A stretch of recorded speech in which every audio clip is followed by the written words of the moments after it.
ഉപ്പിട്ട് വേവിച്ച് വെച്ചിരിക്കുന്ന ഇടിച്ചക്ക. ഇതിൽ ഇച്ചിരി മഞ്ഞളിട്ട് വേവിക്കാൻ ഞാൻ മറന്നുപോയി കേട്ടോ. ഇത് ഞാനൊന്ന് പൊടിച്ച് വെച്ചതാണേ. ഇത് മിക്സിയിലൊന്നും ഇട്ട് പൊടിക്കരുത്, ഉഴഞ്ഞു പോകും. ഇത് ഞാൻ കൈകൊണ്ട് തന്നെ നേടി എടുത്തതാണ്. അല്ലെങ്കിൽ കല്ല് വെച്ചൊന്ന് അമ്മിക്കല്ല് വെച്ചൊന്ന് ചതയ്ക്കാം. തോരൻ വെക്കാനാണ്. ഇതിൻ്റെ പകുതിയെ ഞാൻ എടുക്കുന്നുള്ളൂ, പകുതി കട്ട്ലേറ്റ് ഉണ്ടാക്കാനാണ്.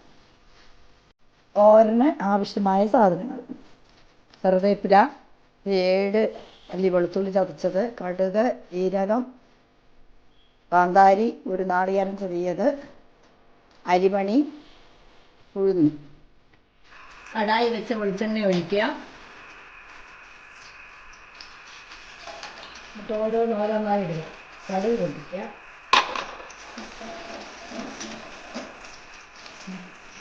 അരിമണി ഇടുക,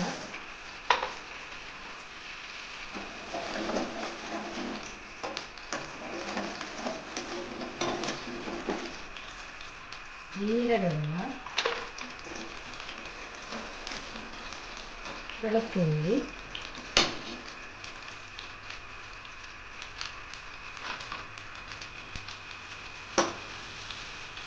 ഉഴുന്ന് പരിപ്പ്,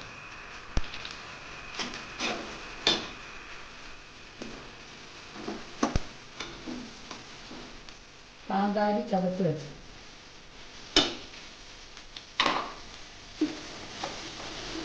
ഇതെല്ലാം കൂടി ഒന്ന് വഴണ്ട് വെച്ച് കേട്ടോ. ഇതൊന്ന് പച്ചമണം മാറട്ടെ. പച്ചമണം മാറി ആവശ്യത്തിന് കറിവേപ്പില കൊടുക്കുക.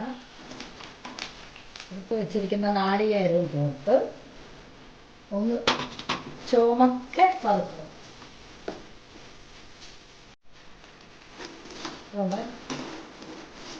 നാളികേരം അരപ്പ് മൂത്ത് വരുന്നുണ്ട്.